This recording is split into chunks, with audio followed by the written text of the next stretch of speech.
This is a sports catastrophe production. Hey there, Heather, ho there. It's Jeff Cutter Diamond welcoming you to another Sports Catastrophe Birthday Boy. This will be the first in a stretch that we'll only see one video a day because, quite frankly, nothing else happens. But the rule of thumb for me is that if I have already done it, I can't repeat myself, all that. Anyhow, so the birthday boy for today is a revolutionary person. I know it doesn't look good on the picture and it's kind of lame and all that stuff, but this guy made high jump more and more better. His name is Dick Fosbury. He is 75 years old today. His back first technique is adopted by the high jumpers today. And all that.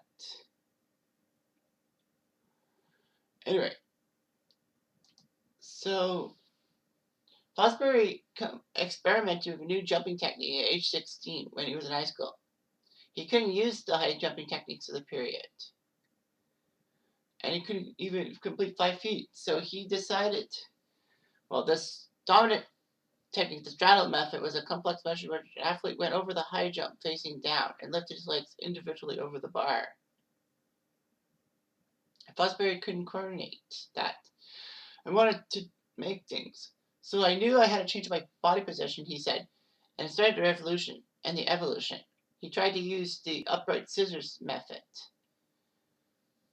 A jump runs upright towards the bar, facing forward, and then doing his jump, lifts straight legs one at a time over the bar, like a scissors. High jump rules stipulate that only that competitors must jump off 1 foot at takeoff. There is no rule governing how a competitor crosses the bar, so as long as he or she goes over it. So he went with the technique, and he worked the position. Then he goes over it back first and all that.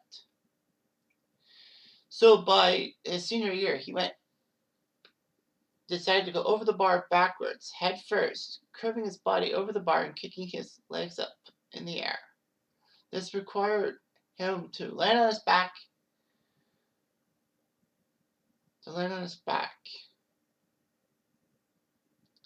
Thankfully, the landing surfaces with foam rubber was becoming more common across the United States instead of the wood surfaces and all that.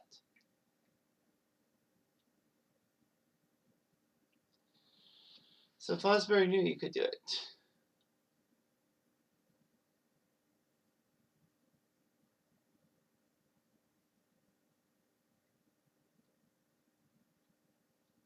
Thanks to the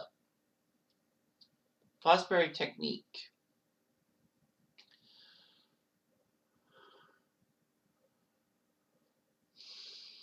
he actually took second in the state championships with a 6'5" jump. In 1964, the technique gained the name Fosbury Flop when the Medford Mail Tribune ran a photo captured Fosbury flops over bar. Others were less kind, with one newspaper saying that world's laziest high jumper. So after going through high school, he went to Oregon State University.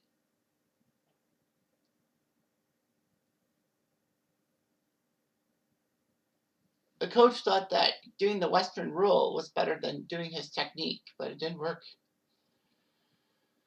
Fosbury cleared 6 feet 10 inches or 2.08 meters on his jump and all that.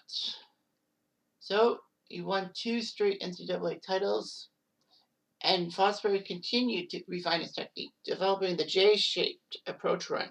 The aggressive speed, while the final curve steps were to rotate his hips. As his speed increased, so did his elevation. Fosbury made little to no use of his arms at takeoff. Didn't pump him upwards, but kept him down close to his body. The next generation would add an arm pump and all that. So anyway, he won the U.S. Olympic trials in 1968, which meant he got to go to Mexico City for the Olympics. But he was worried that Mexico City's high altitude was going to ruin him and all that.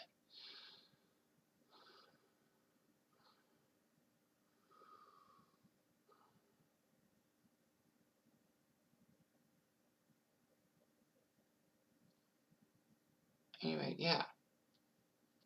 So Fosbury at the Olympics set the new Olympic record at 2.24 meters, or 7 feet 4.5 inches, displaying the potential of the new technique. Despite the reactions from the high jumping community, the Fosbury flop had acceptance. In the finals, only 3 jumpers jumped 2.2 meters. And Fosbury was in the lead because he cleared every height on his first attempt. At 2.22 meters, Fosbury cleared the bar. Ed Crothers cleared on a second attempt. And unfortunately, the Soviets, Valentin Gavrikov, missed, so he got the bronze. So 2.24 meters and all that. Crothers missed his 3 attempts. Fosbury on his 3rd attempt made it, winning the gold medal.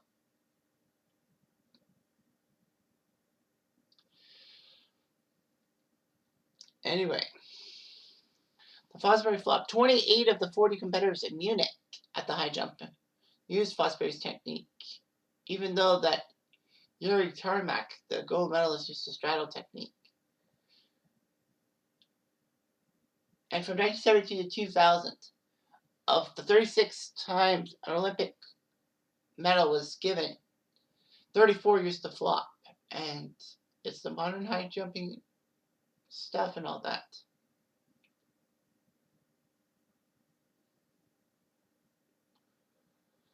So it worked out quite well.